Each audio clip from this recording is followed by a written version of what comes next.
pertanyaan tentang perspektif mungkin as a global melihat Indonesia, apakah perlu ada negara percontohan yang dilihat begitu ya, tentang kesuksesan hilirisasi atau menambah added value terhadap mineral-mineral yang ada, atau justru malah Indonesia sebenarnya bisa jadi negara percontohan karena unik sekali gitu ya, dan keragaman mineral kita sangat variatif. Betul. Jadi memang setiap negara, setiap lokasi itu unik, Mbak. Jadi mungkin susah kalau kita bilang harus menyontoh siapa gitu. Tapi paling tidak, misalnya kalau teknologi gitu ya, kita bisa mencontoh teknologi di Kanada dan sudah kita bawa ke sini kan, misalnya RKIF ataupun HPAL yang sudah kita lakukan di sini. Nah, Indonesia ini justru di satu sisi ada beberapa yang iri juga, misalnya Australia gitu. Kita menerapkan hilirisasi, di Australia tidak, dan kemudian Australia khususnya untuk nikel processing facility itu mereka pada tutup semua karena nggak bisa bersaing dengan di Indonesia. Nah, bahkan saya bicara sama beberapa teman di Australia, katanya kita ini bahkan negara kita pun dikapalkan untuk dikirim ke Cina. Gitu. Jadi memang unik, Mbak, kalau bicara itu ya. Bisa kita benchmarking dengan negara lain yang sudah maju seperti contohnya Kanada misalnya. Tapi saya tidak bisa mengatakan mana negara yang bisa kita contoh karena kita sendiri unik, kita punya banyak resources, punya nikel, kobalt, copper dan lainnya. Jadi kita justru malah menjadi perhatian bagi negara lain untuk belajar kemari juga sebagian.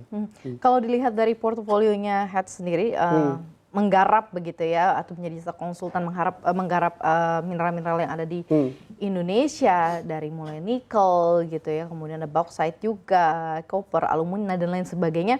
Seperti apa sih positioningnya sendiri mineral kita gitu di tanah air ini? Apakah kita bisa jadi, kalau disebutnya kan nikel tuh baterai, jadi raja baterai dunia gitu ya, dengan nikelnya, kemudian dengan mineral-mineral lainnya, dari site-nya Hatch sendiri seperti apa posnya? Iya.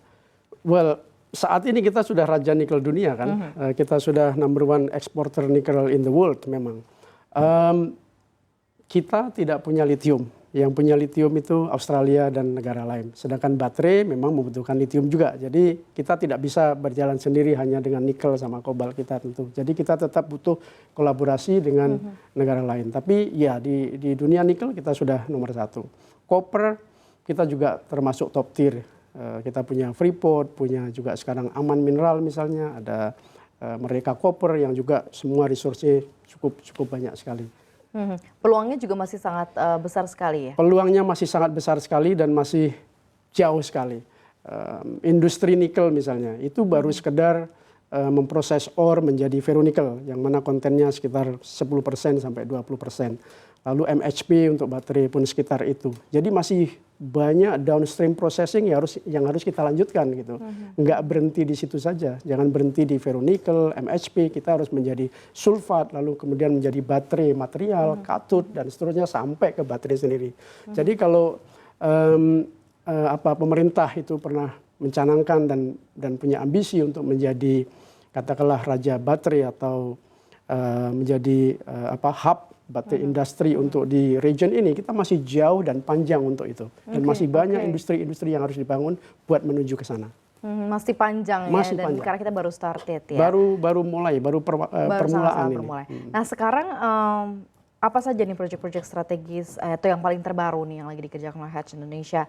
Karena kan sekarang bukan hanya mungkin fokusly ke mineral, tapi sekarang sudah ada renewables energy gitu ya, ke arah yang jauh lebih clean gitu ya. Nah ini apa sih kalau bisa di mention, dikasih tahu gitu ya ke kita, apa-apa proyek yang proyek strategis atau proyek yang memang sedang dijalankan oleh Hatch Indonesia? Ya, mungkin boleh saya mention untuk sebagai contoh proyek strategis nasional mungkin ya yang sedang Hatch kerjakan itu adalah misalnya proyek Precious Metal Refinery milik Freeport yang di Gresik.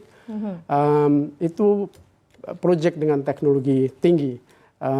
Hatch terlibat di situ dari konsep desain, engineering, feasibility study, detail design, bahkan construction. Baru selesai commissioning tahun kemarin. Itu adalah satunya pabrik logam mulia yang terintegrasi terbesar di dunia. Itu milik Freeport yang di Gresik. Kita harus bangga itu, Mbak. Itu Hatch terlibat di situ dari nol, sudah sekian tahun membantu Freeport, dan itu adalah teknologi yang Hatch sumbangkan buat negeri ini. Yang kedua, kita bicara tentang energi terbarukan. Hatch saat ini juga sedang bekerja buat klien kita bernama Sun Cable. Kalau mungkin Mbak pernah dengar tentang proyek Australia Asia Powerlink, itu adalah skema untuk membangun 20 gigawatt solar power di Darwin, Australia, yang kemudian listriknya akan diekspor ke Singapura, tentu saja melewati Indonesia.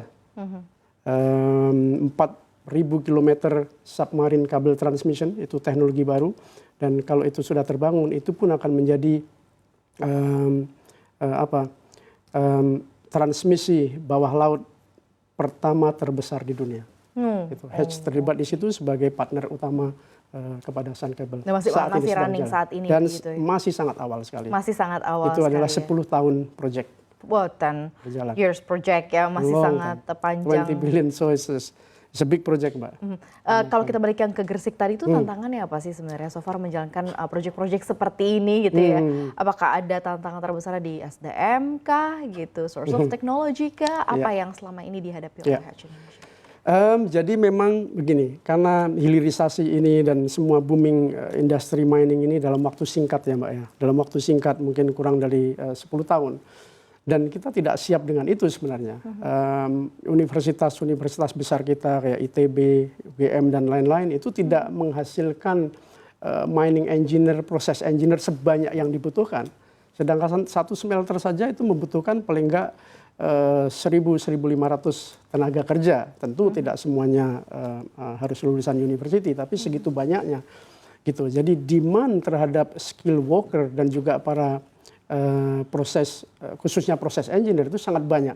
Nah, salah satu tantangan bagi katakanlah yang dihadapi kami kemarin dan juga Freeport sebagai klien itu adalah mendapatkan orang terbaik. Itu berebut gitu di Morowali, di WDB, di Obi, dengan itu jumlah yang tidak banyak gitu ya. Jumlah tidak banyak. Jadi kita berebut, itu menjadi tantangan sehingga kita harus memobilize global resources. Jadi project Freeport ini misalnya Hatch harus mendatangkan resources dari Colombia, dari Chili, dari Brazil, South Africa, tentu saja Australia ya dan Kanada ya. Tapi dari negara lain hanya datang kemari karena memang itu tadi kita kekurangan resources untuk dalam waktu yang sangat singkat seperti itu.